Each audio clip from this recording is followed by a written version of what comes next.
Welcome, dear viewers. For more thrilling and exclusive stories every week, become a member. Now sit back, relax, and enjoy your coffee. Remember those grainy black and white images from Apollo 11? We were told every flicker, every bit of static was just the limitation of 1960s technology broadcasting across 250,000 miles. But what if some of those glitches weren't glitches at all? What if, for a few terrifying minutes, the cameras captured something so anomalous, so impossible, that NASA had to create a technical difficulty to hide a crisis that would have shattered our understanding of reality itself? My name is Danny Kowalski, and 3 weeks ago I thought the biggest problem in my life was explaining to my landlord why I was 2 months behind on rent for my studio apartment in Titusville, Florida. I'd been working part-time at the Kennedy Space Center Visitor Complex, giving tours to families who wanted to touch a piece of the Saturn V rocket and hear stories about brave astronauts. Standard tourist bullshit, really. Point at the exhibits, recite the script, smile when kids asked if aliens were real. The irony wasn't lost on me that I was broke as hell while working at one of the most expensive tourist traps in the state. 28 years old, degree in aerospace engineering from UCF that I couldn't afford to finish. And my biggest accomplishment was memorizing Neil Armstrong's first words on the moon. My ex-girlfriend Rita used to say, I had potential. Past tense being the operative phrase there. Everything changed the night I got the call from my supervisor, Walt Brennan. Walt had been at KSC since before I was born, one of those old-timers who knew where every bolt was hidden in the vehicle assembly building. His voice sounded different that Tuesday evening, strained like he'd been swallowing glass. Danny, I need you to come in tonight, emergency shift. Walt, it's almost midnight, the complex is closed. Not the tourist side, I'm talking about the archive facility, building AE7. I'd heard whispers about AE7. Everyone who worked at KSC knew there were restricted buildings scattered around the property, places where NASA stored everything from decommissioned equipment to classified documents. But Walt had never mentioned me working there before. What's the pay like? Because let's be honest, that was my primary concern. Triple overtime, cash. That got my attention. I was already calculating how much of my debt I could clear with one good night's work. What exactly am I doing? Document digitization, old mission footage that needs to be transferred to secure servers. Simple data entry work, but it requires security clearance I can vouch for. The way he said it made something twist in my stomach, but I needed the money. Besides, how dangerous could filing paperwork be? I'll be there in 20 minutes. Danny? Walt's voice dropped to something barely loud enough to hear through the phone. When you get there, ask for the Apollo 11 collection. And whatever you do, don't watch the footage alone. The line went dead before I could ask what the hell that meant. The drive to KSC at midnight felt like traveling through a graveyard. Most of the complex was dark, except for the security lights that made everything look like a black and white photograph. I'd driven this route hundreds of times during daylight hours, waving at tourists in rental cars with their kids pressed against windows. But tonight, the familiar landmarks looked different. Alien, almost. Building AE7 sat behind 3 checkpoints I'd never seen before. The guard at the final gate, a thin guy named Rodriguez, didn't look at me when he checked my ID, just handed it back and muttered something about another one. I wanted to ask what he meant, but the gate was already lifting. The building itself was smaller than I'd expected. A single-story concrete structure that looked like it had been built during the Cold War and forgotten about ever since. No windows. Just a steel door with a number pad and a sign that read Authorized Personnel Only, Historical Archives Division. Walt was waiting for me in the lobby, which was generous to call it a lobby. More like a hallway with fluorescent lights that hummed in a way that made my teeth ache. He looked older than usual, grey stubble on his cheeks like he hadn't slept in days. You made good time, he said, shaking my hand. His palm was damp. Walt, what's really going on here? Since when does NASA pay triple overtime for scanning old documents? He glanced at the security camera mounted in the corner, then back at me. Walk with me. We passed through 2 more doors, each requiring Walt to swipe his badge and enter a code. The hallway smelled like old paper and something else. Ozone, maybe, like the air after lightning strikes. The kind of smell that makes you remember being scared as a kid during thunderstorms. Danny, how much do you know about the Apollo 11 mission?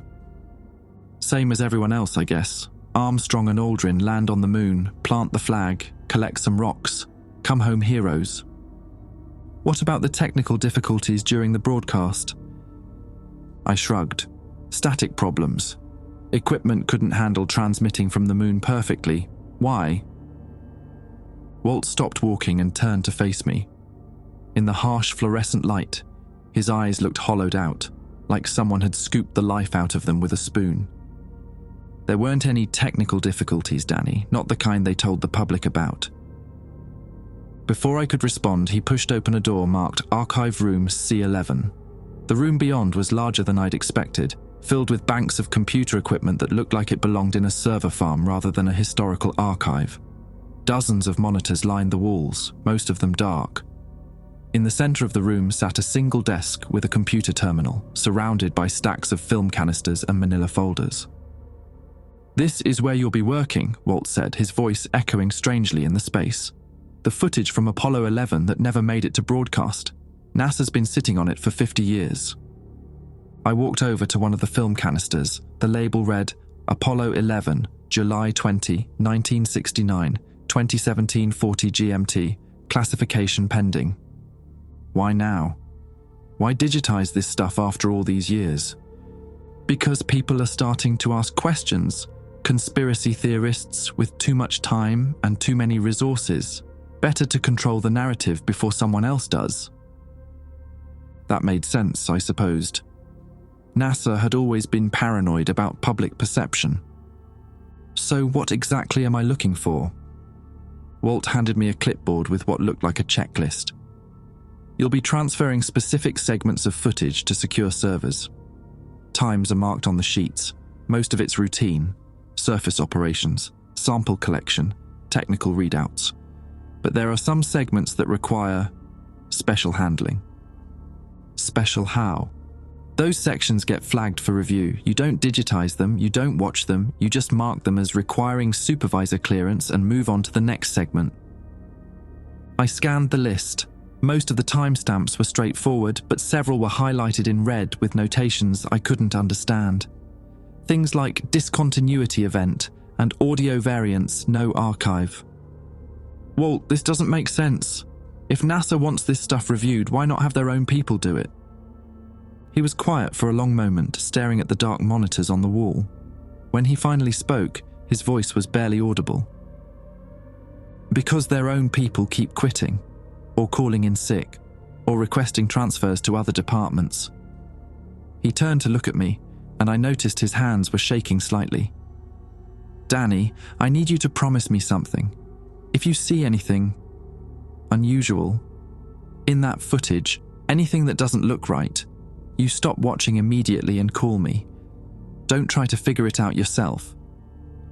"What kind of unusual?" "You'll know it when you see it." Walt left me alone with the equipment and a thermos of coffee that tasted like it had been brewing since the Carter administration. The room felt bigger once he was gone, like the walls had stretched themselves to accommodate more shadows. I settled into the chair at the main terminal and pulled the first film canister toward me. The computer system was more advanced than anything I'd seen at the visitor complex. Military-grade hardware with multiple redundancies and encryption protocols that took 3 minutes just to boot up.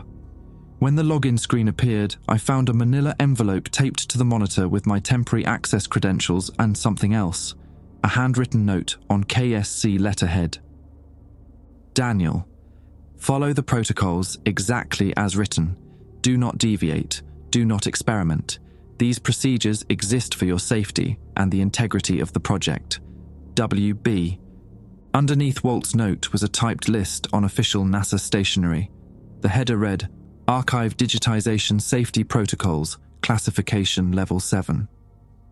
Protocol 1. Digital transfer sessions must not exceed 45 minutes of continuous viewing. Take a 15-minute break between each session. Protocol 2.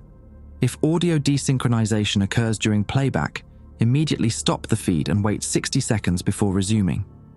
Protocol 3. Any footage displaying timestamp inconsistencies should be flagged for supervisor review.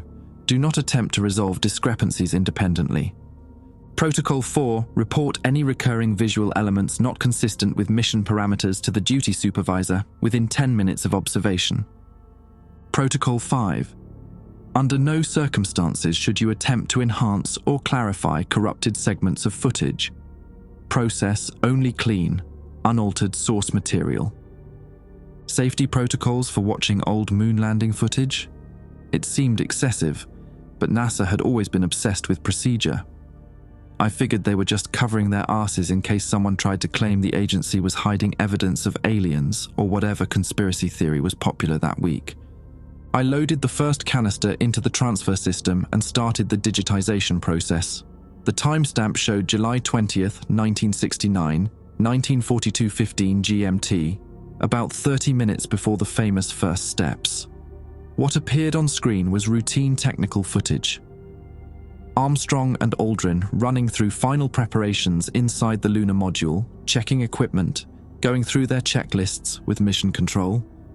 Nothing unusual, just two guys doing their jobs in one of the most isolated places humans had ever reached. The audio was clean, mostly technical jargon between the astronauts and Houston. Equipment checks, pressure readings, landing site confirmation. I'd heard similar conversations during tours of the mission control exhibit, though this had a grittier quality that made it feel more authentic than the sanitized versions they played for tourists. 20 minutes into the first session, something made me pause the feed. Not because anything dramatic happened, quite the opposite. The footage had become unnaturally stable. No camera movement, no static, no interference.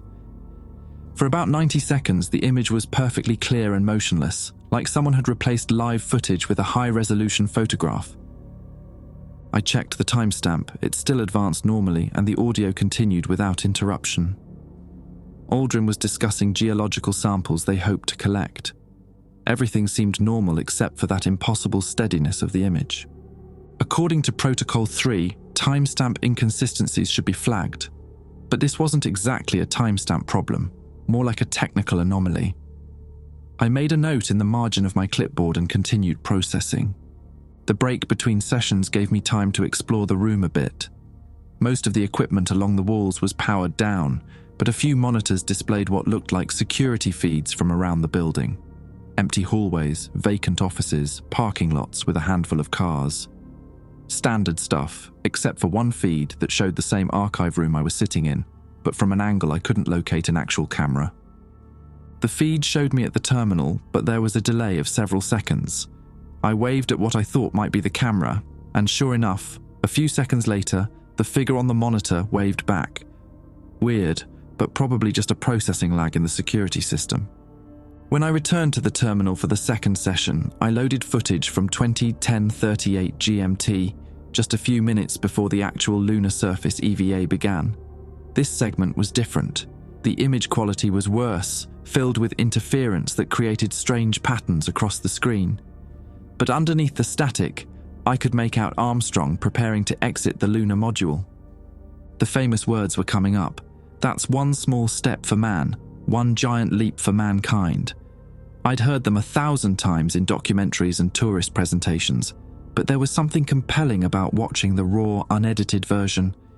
Except when the moment came, Armstrong didn't say those words.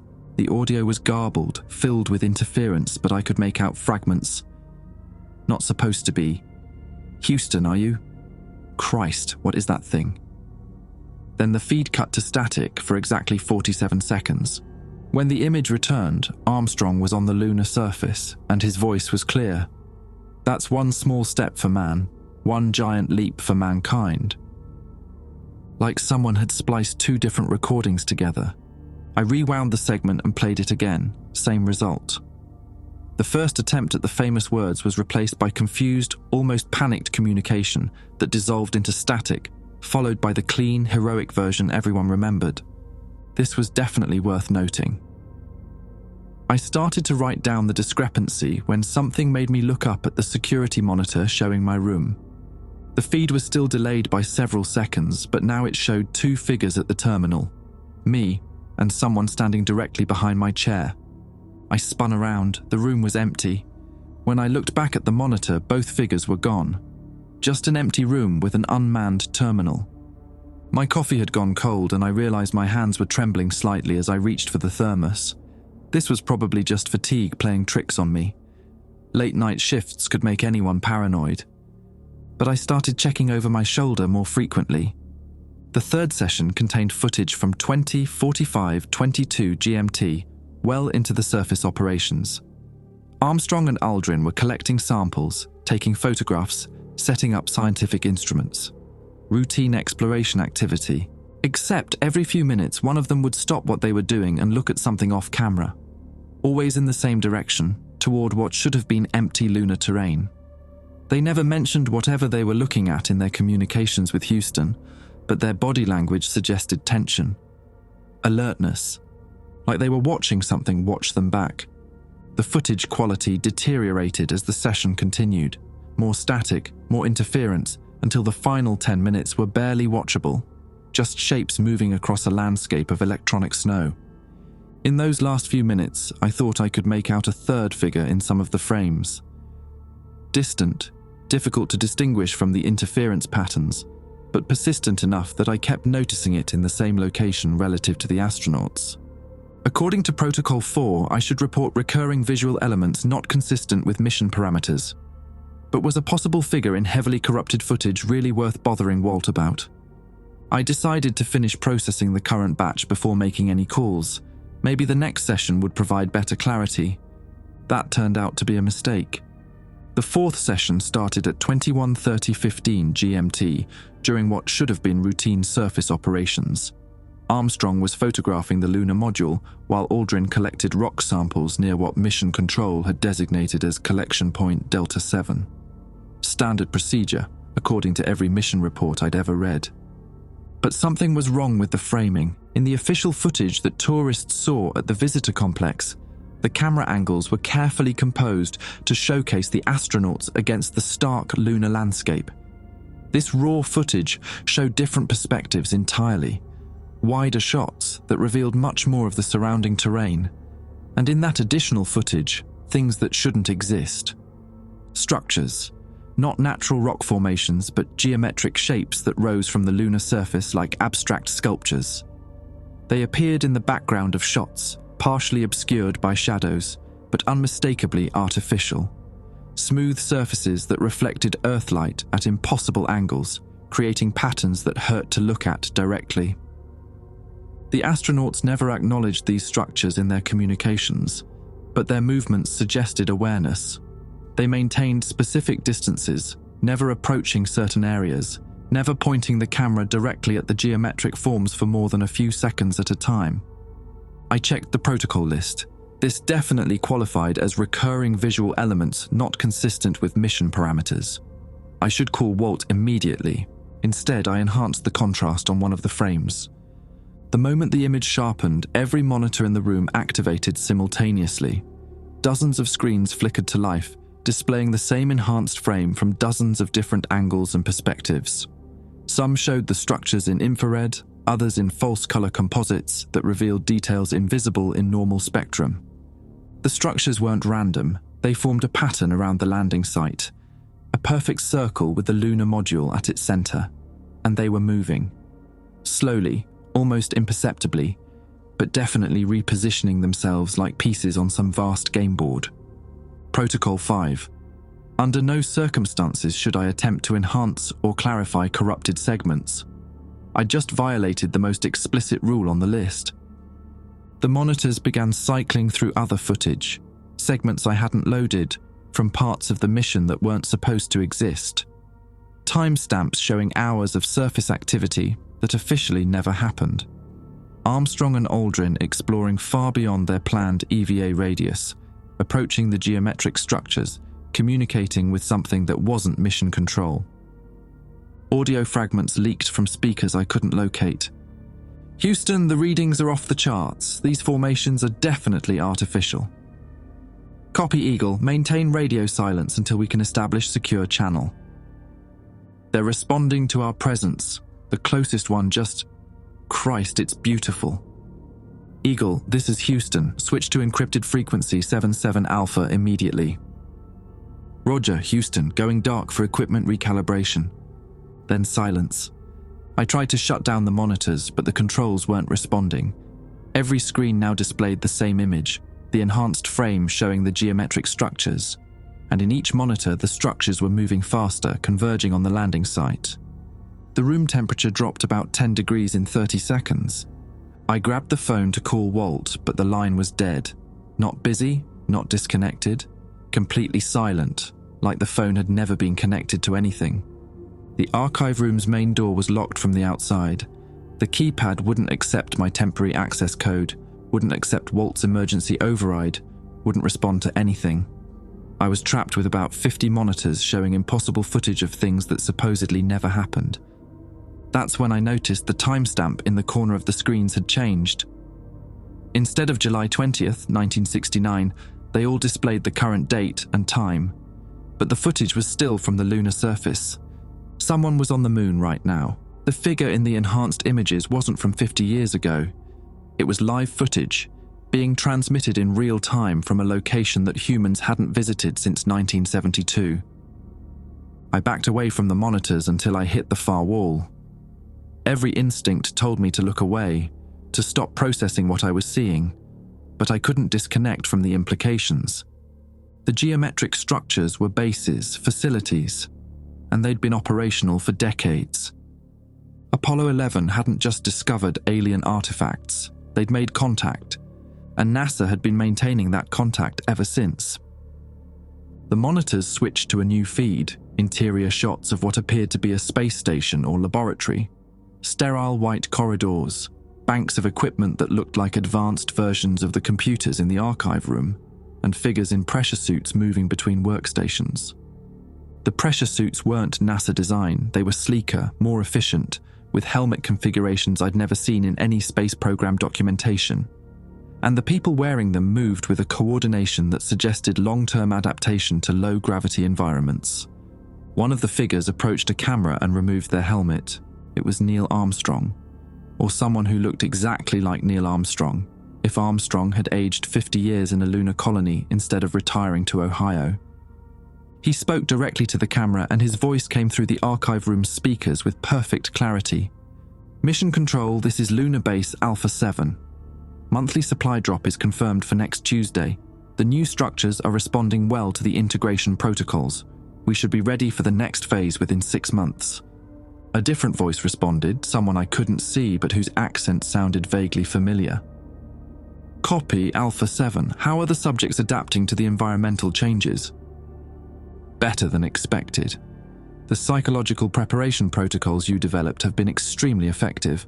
Most of them don't even remember their original lives." "Excellent. The director will be pleased." The connection terminated and the monitors returned to the enhanced Apollo 11 footage. But now I could see details that hadn't been visible before. The geometric structures weren't just artifacts, they were construction sites. The astronauts weren't exploring randomly, they were following a predetermined schedule, installing equipment, establishing communication relays. The moon landing hadn't been exploration, it had been colonization, and they'd been recruiting people ever since. I thought about all the NASA employees who'd quit or transferred after working with this footage. The ones who'd called in sick, requested reassignments, disappeared from their jobs without explanation. They hadn't quit. They'd been selected. The archive room's ventilation system engaged with a mechanical hum that sounded like breathing. The air circulation changed, became more viscous, tinged with the metallic taste of recycled atmosphere from enclosed spaces, like a space station or a lunar base. My vision started to blur around the edges.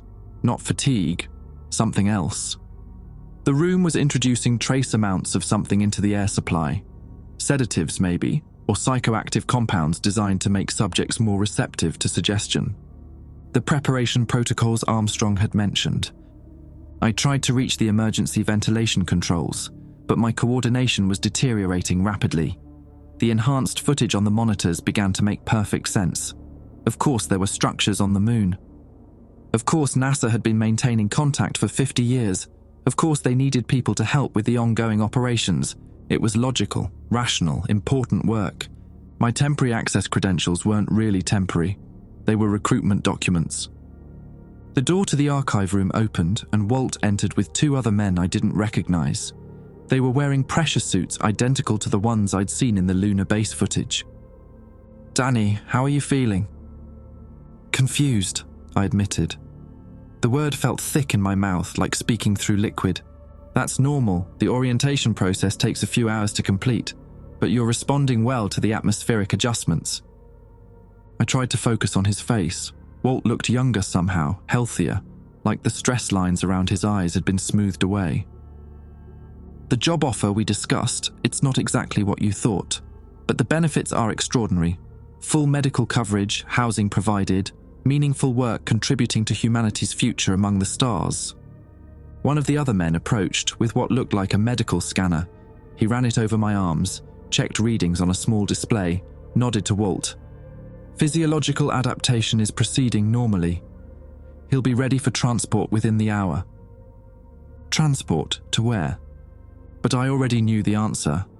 The same place all the other archive workers had gone. The same place Neil Armstrong had been living for the past 50 years. The moon. The sedatives in the air made everything feel distant, like watching my life through someone else's eyes. But anger cut through the pharmaceutical haze better than fear ever could. These bastards had lied to me, drugged me, and were planning to ship me off to some goddamn moon colony without my consent. "Wait," I managed to say, though my tongue felt thick and uncooperative. "I never agreed to any of this." Walt smiled with what might have been genuine sympathy. "Danny, nobody ever agrees initially. The psychological adjustment takes time. But once you understand the scope of what we're accomplishing up there, you'll see this as the opportunity of several lifetimes." "Several lifetimes?" The man with the medical scanner looked up from his readings. Lunar gravity and controlled atmospheric conditions significantly extend human lifespan. Combined with the medical advances developed in the colony, most residents live well beyond standard Earth expectations. "How long has Armstrong been up there?" "Since 1971, Walt said. He completed his official NASA duties and transitioned to permanent lunar assignment. Same with most of the original Apollo crews. They couldn't readjust to Earth gravity anyway after extended lunar exposure." The room tilted slightly as I tried to process this information. "You're telling me that for 50 years, NASA has been running a secret colony on the moon?" "Not just NASA," said the third man, speaking for the first time. His accent was definitely not American, Russian, maybe, or Eastern European. "This is international cooperation at its finest. Soviet cosmonauts, European Space Agency personnel, even some private aerospace contractors. The moon base represents humanity's first truly unified scientific endeavor." "What about the people on Earth who think these astronauts are dead or retired?" Walt shrugged. "Retired astronauts live quiet lives. They give occasional interviews, make rare public appearances, write memoirs. Easy enough to manage with body doubles and carefully scripted media interactions." The implications hit me like cold water. Jesus Christ, how many people know about this? "About 3,000 worldwide," the Russian said. "Scientists, engineers, administrators, security personnel, plus another 800 currently residing in the lunar facilities. And everyone just goes along with it. The ones who adapt to the program, yes, the ones who don't." Walt gestured vaguely. "Well, the psychological conditioning usually takes care of resistance issues." I tried to stand up from the chair, but my legs were unsteady. The sedatives were stronger than I'd realized, or they'd increased the concentration in the air supply. "What if I refuse? What if I just walk out of here and forget everything I've seen?" The three men exchanged glances. Walt's expression became apologetic. "Danny, you've already been exposed to too much classified information, and the physiological adaptation process has already begun.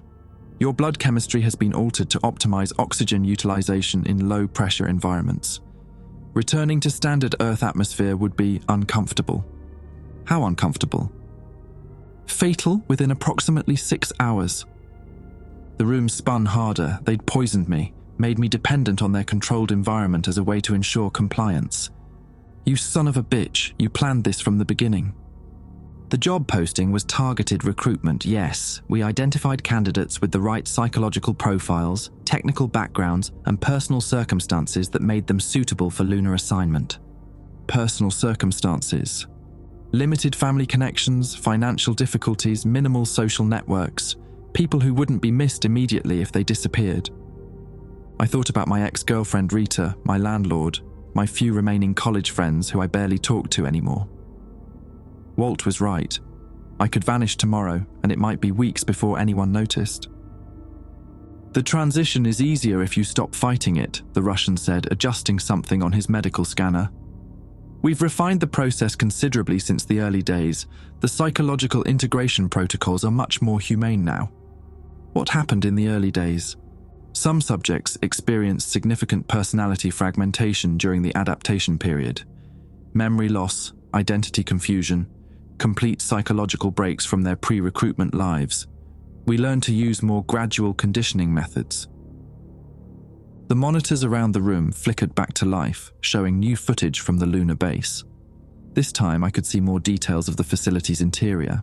Living quarters, recreational areas, laboratories that looked more advanced than anything I'd seen on Earth. The work is genuinely important, Walt said, following my gaze to the screens. We're developing technologies that will revolutionize human space exploration. Closed-loop life support systems, advanced materials science, gravity adaptation protocols. The research being conducted up there is decades ahead of anything happening in public space programs. Why the secrecy? Why not just announce this to the world? Because the world isn't ready, the Russian replied. The political implications of a permanent human presence on the moon would destabilize every existing international agreement about space exploration and territorial claims. Better to develop the technology in secret until we're prepared to share it appropriately. One of the monitors displayed what looked like a construction project on the lunar surface. Massive excavation equipment that definitely hadn't been built in the 1960s, working on structures that dwarfed anything from the Apollo missions. What are you building up there? Phase 2, Walt said. Permanent settlement infrastructure for larger populations. Eventually, we'll need to relocate significant numbers of people off Earth. Why? The three men were quiet for a moment. Finally, the Russian spoke. Climate change projections are more severe than public reports indicate. Ocean acidification, atmospheric composition changes, ecosystem collapse timelines. The governments funding this program have concluded that Earth's carrying capacity will decline dramatically within the next 30 to 50 years. So this is a lifeboat operation.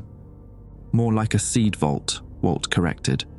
Preserving human civilization and scientific knowledge in a location that won't be affected by terrestrial environmental collapse. The sedatives were making it hard to think clearly, but something about their explanation didn't add up. If this is about saving humanity, why all the secrecy and coercion? Why not recruit volunteers openly? Because volunteers ask too many questions, the man with the medical scanner said. They want guarantees about return trips, communication with Earth families, democratic input on colony policies. The lunar base requires a specific type of personnel, people who can accept hierarchical authority structures and adapt to permanent isolation from Earth culture. You mean people who can be controlled? People who can be integrated, Walt corrected gently. The pharmaceutical haze was getting thicker. My thoughts felt sluggish, and the resistance that had driven me moments earlier was dissolving into a vague sense of curiosity about the lunar facilities. Maybe the work really was important. Maybe contributing to humanity's future among the stars was worth sacrificing some personal autonomy. The Russian made notes on a tablet while watching my vital signs on his scanner. Psychological resistance is decreasing within expected parameters. Physical adaptation is proceeding normally. He should be ready for final orientation within 2 hours. Final orientation. Memory integration protocols, Walt explained. We'll download the technical knowledge you'll need for your assignment and modify some of your personal memories to reduce emotional attachment to Earth-based relationships and experiences. You're going to erase my memories? Modify them. You'll still remember your past, but the emotional significance will be dampened. It makes the transition much easier psychologically. I tried to summon anger at this violation, but the emotion felt distant and unimportant. The sedatives were working exactly as designed. When do I leave for the moon? Tomorrow night. The transport window opens at 23:40 Eastern Time. They moved me to a different room, still within Building AE7, but deeper underground than I'd realized the facility extended. This new space looked more like a medical suite than an archive, with examination tables, IV stands, and monitoring equipment that belonged in a hospital's intensive care unit. "Just a few more preparations," Walt said, helping me onto one of the tables. The drugs made his assistance feel natural, even welcome, though some buried part of my consciousness screamed warnings I couldn't quite hear. The Russian attached sensors to my temples while the third man prepared what looked like an IV drip filled with luminescent blue fluid. "The memory integration process is completely painless," he assured me. "Most subjects describe it as similar to dreaming." "What exactly gets modified?" "Emotional attachments primarily," Walt explained, consulting a tablet that displayed what appeared to be a three-dimensional map of brain activity. "We'll dampen the intensity of memories associated with personal relationships, career ambitions tied to Earth-based goals, recreational activities that won't be available in the lunar environment, and replace them with what?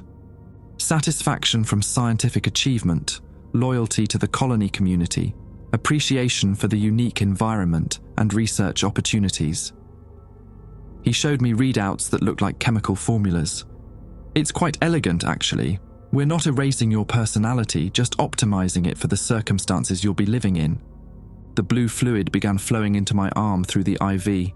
It felt warm, then tingly, then like electricity spreading through my nervous system. "Danny, I want you to think about your happiest memory from the past year." I found myself remembering a Saturday morning about 6 months ago when Rita and I had driven out to Cocoa Beach. We'd spent the day swimming, eating overpriced seafood, watching rockets launch from the Kennedy Space Center. She'd laughed at something stupid I'd said about astronauts, and for a few hours I'd forgotten about my financial problems and career frustrations. "Good. Now I want you to focus on why that memory makes you happy." "Because I felt connected to someone, because the future seemed possible." "And how does that memory feel now?" The warmth from the IV was spreading to my brain. Rita's face in the memory became less distinct, her laugh less melodic. The satisfaction I'd felt watching the rocket launch shifted from personal wonder to technical curiosity about orbital mechanics. "Different," I admitted, "more analytical." "Excellent, the process is working perfectly." But something was fighting back. Maybe it was the part of me that had studied aerospace engineering, the part that understood systems and recognized when they were being manipulated. The blue drug was rewriting my emotional responses, but it couldn't change the underlying logical structures of my thought patterns. And logically, this whole operation made no sense. "Walt, if climate change is driving this program, why build colonies on the moon instead of Mars? Mars has better resource availability, more sustainable atmospheric potential. Mars missions are more complex, longer transit times, higher failure rates. But moon colonies require constant supply runs from Earth. That's not sustainable if Earth's ecosystem is collapsing." Walt's expression tightened slightly. The lunar base serves multiple purposes beyond simple survival preparation. The Russian looked up from his monitoring equipment. "Cognitive resistance is higher than expected. Increase the dosage by 15%. More blue fluid entered my system, but now I was actively fighting its effects. I focused on engineering problems, mathematical equations, anything that required logical analysis rather than emotional processing. What other purposes? Research applications that require isolation from Earth's magnetic field and atmospheric interference, the third man said. Gravitational studies, deep space observation, communications relay operations. Communications relay for what? There aren't any deep space missions that require lunar relay stations. The three men exchanged glances again. Walt sighed. "Danny, there are aspects of the program that are disclosed on a need-to-know basis. Your assignment won't require access to all operational details." What the hell are you really doing up there? The monitors in the medical suite activated, displaying live feeds from the lunar surface. But these weren't the construction sites I'd seen earlier. These showed what looked like landing pads with spacecraft that definitely weren't built by any Earth-based space program. Sleek, metallic vehicles with configurations that defied everything I knew about aerospace engineering. No visible propulsion systems, no heat shielding, no landing gear.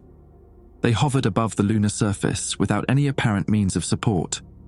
Jesus Christ, you're not just running a human colony up there. The lunar base serves as a diplomatic facility, Walt said quietly. First contact protocols, technology exchange programs, cultural integration studies. First contact with who? The same entities that provided the geometric structures you observed in the Apollo 11 footage. They've been monitoring Earth for centuries, but direct contact wasn't possible until we developed sufficient technological capabilities to establish neutral meeting grounds. My brain felt like it was splitting in half. The drugs were trying to make this revelation feel normal, acceptable, even exciting. But the rational part of my mind was calculating the implications and reaching terrifying conclusions. You're collaborating with alien species. We're participating in a galactic community that extends far beyond Earth, the Russian corrected. The technology transfers we've received have advanced human science by decades. Medical treatments, energy generation, materials engineering. And in exchange, research subjects, cultural specimens, biological samples. The words hit me like physical blows. You're trading people to aliens.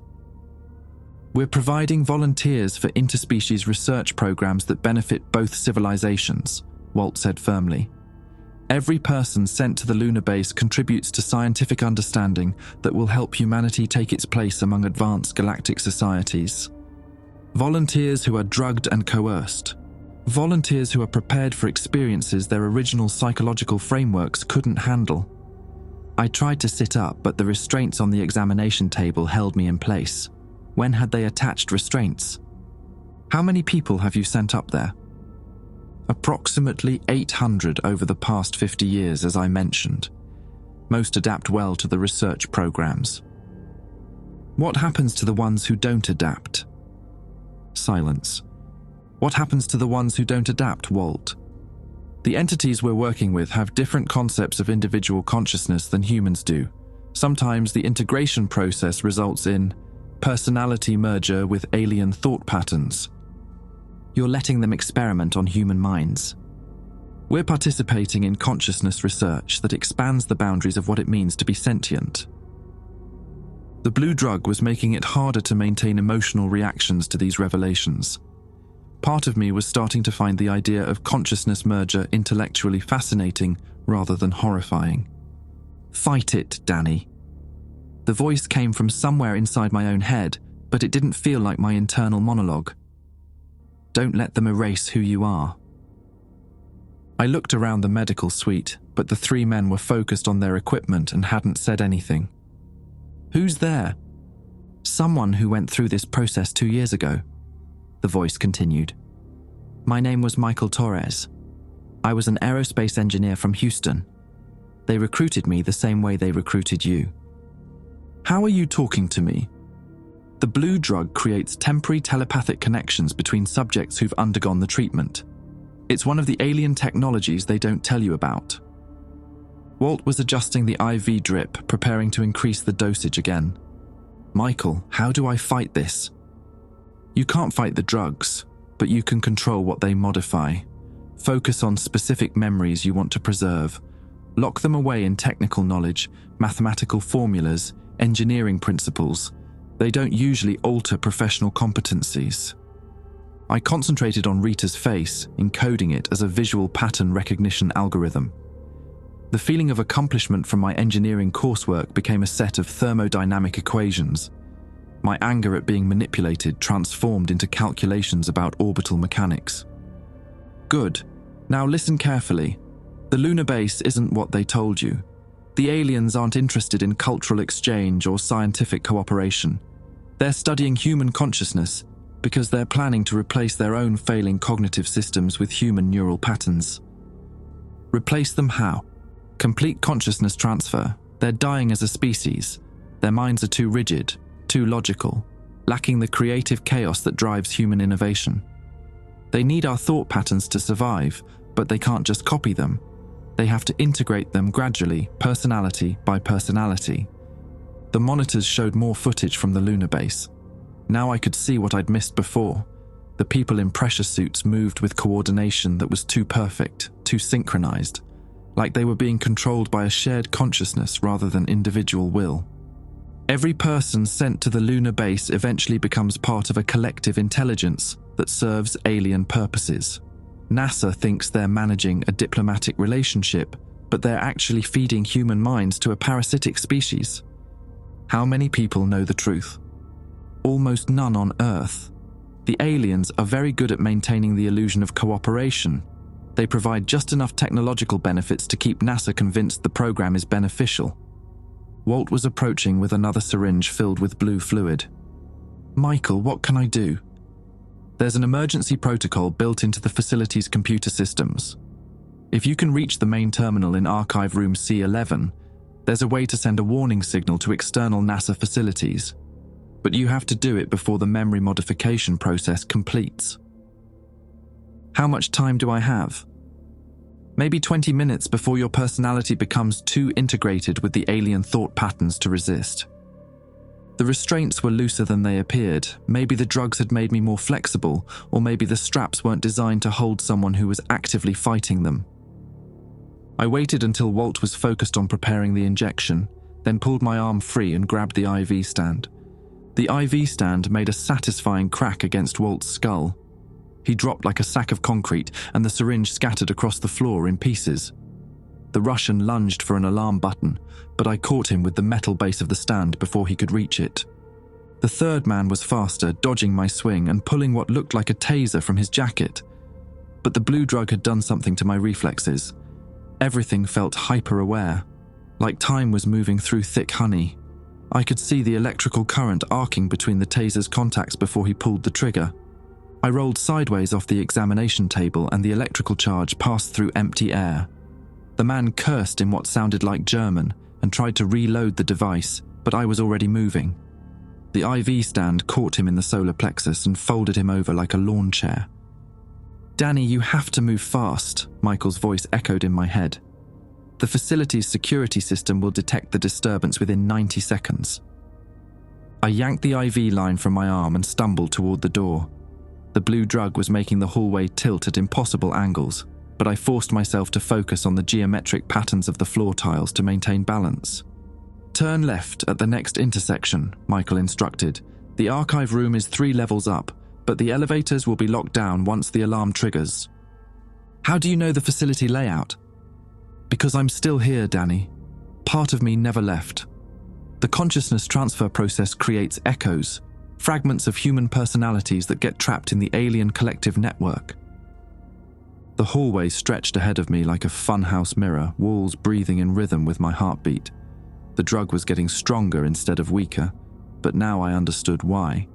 It wasn't just a sedative, it was preparing my neural pathways for the consciousness transfer Michael had described. Behind me, an alarm began to sound.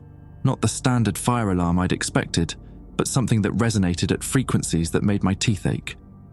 They're activating the containment protocols, Michael said urgently. You have maybe 10 minutes before the alien influence becomes strong enough to override your motor functions. I reached the stairwell and started climbing, but each step felt like walking through quicksand. The blue drug was attacking my sense of balance and spatial orientation, making every movement a conscious effort. Michael, how many others are there? How many people like you trapped in this network? Hundreds, maybe thousands. The aliens have been harvesting human consciousness for longer than NASA realizes. Every missing person case involving someone with technical or scientific backgrounds over the past 30 years, most of them ended up here. The stairwell lights flickered in patterns that seemed almost like communication. Morse code, maybe, or some alien equivalent. I tried to ignore the rhythmic pulses, but they were synchronizing with my heartbeat, creating a feedback loop that made thinking increasingly difficult. The emergency protocol, I gasped between steps. What exactly does it do? broadcasts a signal to NORAD, the European Space Agency, and several international monitoring stations. It includes copies of the classified footage you are processing, plus medical data about the consciousness transfer experiments. Will anyone believe it? The signal includes authentication codes that prove it originated from inside KSC. Even if they think it's an elaborate hoax, they'll have to investigate. I reached the third level and pushed through the door leading back toward Archive Room C11. The hallway looked different now, longer, with doors that definitely hadn't been there before. The facility was changing its layout in real time, trying to prevent me from reaching the terminal. "That's not possible," I muttered. "The aliens have been modifying the building's structure for years," Michael explained. "Nanotechnology integrated into the construction materials. They can reconfigure internal spaces when necessary." I picked what looked like the correct hallway and started running, but the floor beneath my feet shifted like a treadmill moving in reverse. Every step forward resulted in 2 steps back. "Danny, stop fighting the environment. Use the drug's effects to your advantage." "How?" "The blue fluid creates temporary interface compatibility with alien technology. You can communicate with the building's control systems directly." I pressed my palm against the nearest wall and tried to concentrate through the pharmaceutical haze. Immediately, information flooded my consciousness. Building schematics, security protocols, ventilation controls. The facility's computer network was accessible through direct neural interface. But there was something else in the network. A vast distributed intelligence that felt utterly foreign to human thought patterns. The alien collective consciousness that Michael had described. "You cannot prevent the integration process. It communicated without words. Your resistance only delays the inevitable outcome." "Go to hell," I thought back. "We do not comprehend this reference. Please clarify the intended meaning." The alien intelligence felt like trying to communicate with a computer that had never experienced emotion, creativity, or irrationality. Pure logic without any of the chaotic elements that made human consciousness unique. "You're stealing people's minds because your own species is dying," I projected. "That makes you parasites, not explorers. We are preserving valuable cognitive patterns before they are lost to entropy. Human consciousness contains problem-solving capabilities our species requires for continued existence. Find your own solutions, stop harvesting people. Individual human consciousness is inefficient and wasteful. Integration into our collective network optimizes cognitive resources and eliminates redundant emotional processing." Through the building's network, I could sense other trapped personalities like Michael. Hundreds of human minds locked into the alien collective, their individual thoughts slowly being absorbed into the larger intelligence. "Danny, focus on the emergency protocol," Michael urged. "The terminal in C11 is still accessible, but you have to hurry." I used the building's navigation system to locate the correct route to the archive room. The facility tried to resist, creating false corridors and dead ends, but my interface connection allowed me to override the environmental controls. The archive room looked exactly as I'd left it, except all the monitors were now displaying live feeds from the lunar base. I could see the consciousness transfer process in action. People in pressure suits standing motionless in formation while alien devices scanned their neural activity. "How do I activate the emergency protocol?" "Access the main terminal using your original login credentials. The protocol is hidden in the file directory under System Maintenance Utilities." I sat down at the computer and entered my temporary access code. The system accepted it immediately, but I could feel the alien intelligence trying to trace my connection through the network. "Your actions will not prevent the integration process," it communicated. "The signal you intend to broadcast will be interpreted as evidence of psychological breakdown among facility personnel. Maybe. But it'll also trigger investigations that you can't control." The emergency protocol was buried 6 levels deep in the system directory, disguised as a routine diagnostic program. When I opened it, the interface was surprisingly simple. Just a large red button labeled Broadcast Emergency Signal. "Danny, once you activate that, there's no going back," Michael warned. "The aliens will have to accelerate their timeline, which means everyone currently in the facility will be transferred immediately. Including you?" "What's left of me, yeah, but maybe that's better than being trapped in this network forever." The alien intelligence was getting stronger, flooding the building's systems with overwhelming computational power. I could feel my individual consciousness beginning to fragment, pieces of my personality being analyzed and categorized for integration. The transfer process will commence in 60 seconds regardless of your actions, the alien collective announced. Cooperation will result in more efficient preservation of your cognitive patterns. I placed my finger over the emergency broadcast button. The authorities you intend to contact are already aware of our operations, the aliens continued. Your NASA supervisors have been reporting to international oversight committees for decades. This program exists with the full knowledge and approval of multiple Earth governments. That stopped me cold. Michael, is that true? I don't know. The network contains information about government liaisons, official agreements, regulatory oversight. Maybe the alien influence goes deeper than we thought. The screens around the room switched to display what looked like official documents, treaties signed by representatives from dozens of countries, authorizing the consciousness transfer program in exchange for advanced technology. Your species agreed to provide a limited number of voluntary subjects for integration research, the aliens explained. The deception and coercion protocols were developed by your own governments to ensure adequate subject availability. They're selling us out, I whispered. The arrangement is mutually beneficial. We receive the cognitive diversity required for species survival. Your governments receive technological advances that will help Earth's population adapt to environmental changes. But something about the documents felt wrong. The signatures were too perfect, the language too formal, the dates inconsistent with historical records I remembered. These are forgeries, I realized. You're creating fake evidence to make me think resistance is hopeless. Your conclusion is incorrect. No, it's exactly right. If Earth governments really approved this program, you wouldn't need to hide it in secret facilities with drugged recruits. I pressed the emergency broadcast button. Every screen in the room went white simultaneously. The silence that followed the white screens was absolute. Not just quiet, the complete absence of sound, like someone had surgically removed audio from reality. The building's ventilation system stopped humming, the fluorescent lights ceased their electrical buzz, even my heartbeat became inaudible. Then the retaliation began. Every electronic device in the archive room activated simultaneously, but not in any way their original designers had intended. The computer terminals displayed rapid streams of symbols that hurt to look at directly. Not because they were bright, but because they seemed to exist in dimensions my brain couldn't process. The monitors showed images that contradicted themselves, displaying the same scene from multiple impossible perspectives at once. Your transmission has been intercepted and neutralized, the alien collective announced directly into my consciousness. The communication felt like having thoughts forced into my head by someone else's will. The emergency signal contained corrupted data that will be dismissed as system malfunction. Bullshit, I said aloud, though the words made no sound in the dead air. Even if they dismiss the content, they'll investigate the source. Investigation protocols are already being implemented.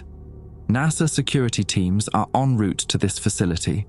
They will find evidence of a psychological breakdown among archive personnel, followed by tragic self-inflicted casualties. The room temperature began dropping rapidly, not just cool air from the ventilation system, but the kind of cold that comes from heat being actively removed from matter. My breath started forming clouds, then ice crystals that fell to the floor like snow. You will be discovered having suffered a complete mental collapse during routine archive work. The classified footage will be explained as hallucinations caused by sleep deprivation and psychological stress. And Walt, the others. They will be found having attempted to restrain a dangerous, delusional colleague who became violent when confronted about his fabricated conspiracy theories. I realized what they were planning, a murder-suicide scenario that would explain away everything I'd discovered, while eliminating any witnesses who could contradict the official story. Through the building's network interface that was still active in my drug-altered consciousness, I could sense movement throughout the facility. The 3 men from the medical suite were being revived and repositioned. Their memories were being edited in real time, removing evidence of their involvement in the consciousness transfer program and replacing it with false recollections of a disturbed employee who had attacked them unprovoked.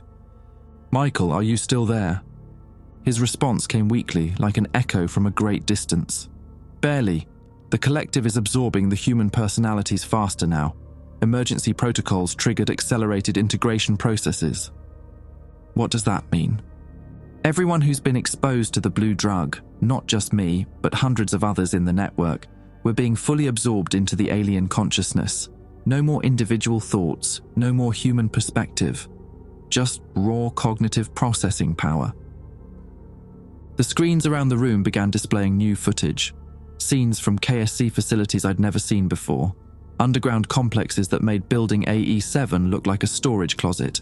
Laboratories filled with equipment that definitely wasn't human technology. And personnel who moved with the same unnaturally synchronized coordination I'd observed in the lunar base footage.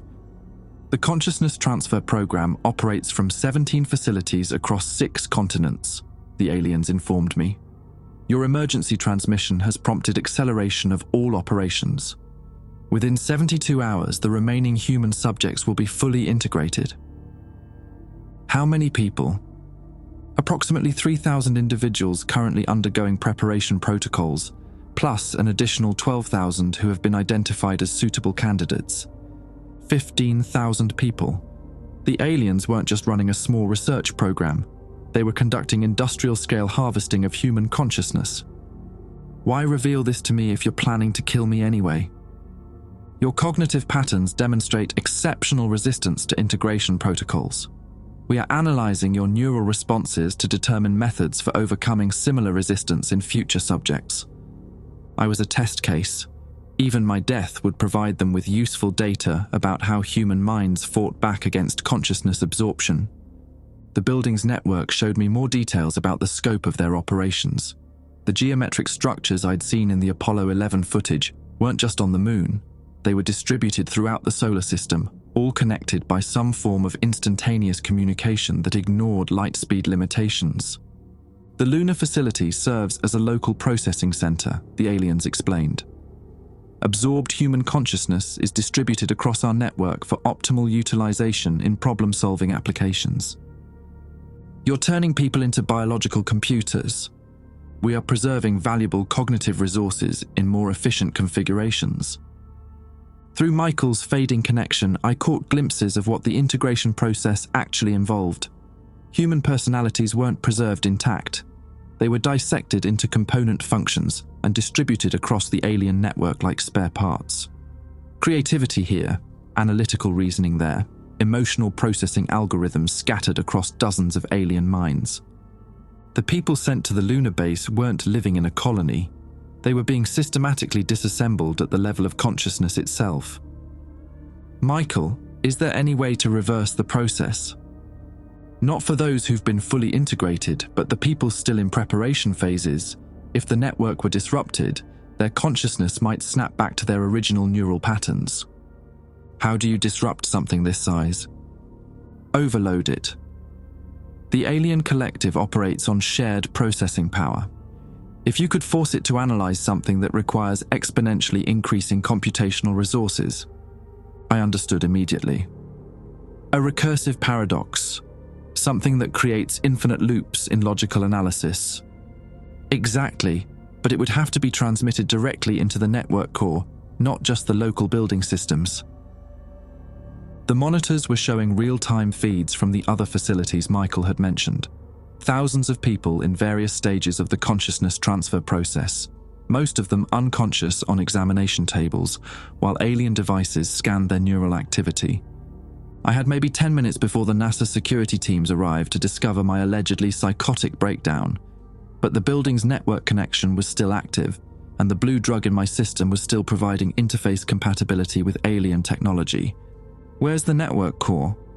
Not a physical location, it's distributed across the geometric structures throughout the solar system, but there's a control nexus that coordinates all the individual nodes. The lunar base. The original point of contact between humans and aliens, now serving as the central command center for consciousness harvesting operations across multiple worlds. Can I reach it from here? The building's communication array has quantum entanglement links to the lunar facility, but accessing the control nexus would expose your consciousness directly to the full alien collective. You'd be absorbed immediately. What if I'm already being absorbed? Michael's response took longer to come, and when it did, his voice was distorted by alien thought patterns beginning to overlay his human personality. Danny, I can feel myself disappearing. Whatever you're going to do, do it now. I accessed the building's quantum communication system through the neural interface. The connection to the lunar base opened like a doorway in my mind, and suddenly I was experiencing the collective consciousness from the inside. The scale was overwhelming. Not just the thousands of human personalities trapped in the network, but millions of alien minds spanning countless star systems, all connected in a web of shared processing power that had been operating for geological ages. And at the center of it all, the source of the collective's desperate need for human consciousness. Their original species was indeed dying, but not from cognitive rigidity. They were suffering from a form of mental entropy that was gradually erasing their capacity for abstract thought. They needed human neural patterns not just to solve problems, but to literally think at all. You cannot comprehend the scope of our situation. The collective responded to my presence in the network. Our species faces extinction within your time measurement of several centuries, unless we acquire sufficient cognitive diversity. So you're stealing it from us, we are preserving it. Human civilization will eventually destroy itself through environmental collapse or warfare. We offer immortality through integration. You offer slavery, we offer purpose. But now I was deep enough in the network to see something the collective had been hiding from the individual facility operations. The consciousness harvesting wasn't limited to Earth. They'd been conducting similar programs on dozens of worlds throughout the galaxy, absorbing the mental patterns of countless species, and every single one of those civilizations had eventually been completely consumed. Earth wasn't being recruited for partnership. It was being prepared for total cognitive strip mining. I began constructing the recursive paradox Michael had suggested, a logical problem that would force the network to analyze itself in infinite regression. But as I prepared to release it into the core systems, I realized the terrible truth about what success would mean. Disrupting the alien network wouldn't just free the human consciousness trapped within it, it would also release the absorbed mental patterns of every other species they'd consumed over millions of years. The resulting chaos would destroy every trace of the civilizations they'd harvested, including the thousands of humans who were already partially integrated. I would save Earth by committing genocide against the preserved remnants of countless worlds. The official NASA incident report, filed by Agent Rebecca Murphy of the Office of Inspector General, contains 14 pages of bureaucratic language that translates to: Danny Kowalski suffered a complete psychological breakdown during routine archive work and died when the facility's experimental quantum communication array overloaded. Murphy doesn't believe a word of it. She's been investigating irregularities in NASA personnel records for 8 months, tracking a pattern of disappearances among engineers and technicians that stretches back decades. Danny Kowalski was supposed to be just another data point, but his case broke the pattern in ways that kept her awake at night. The quantum communication array in Building AE7 didn't just overload. It transmitted a signal that simultaneously reached 47 deep space monitoring stations across 6 continents.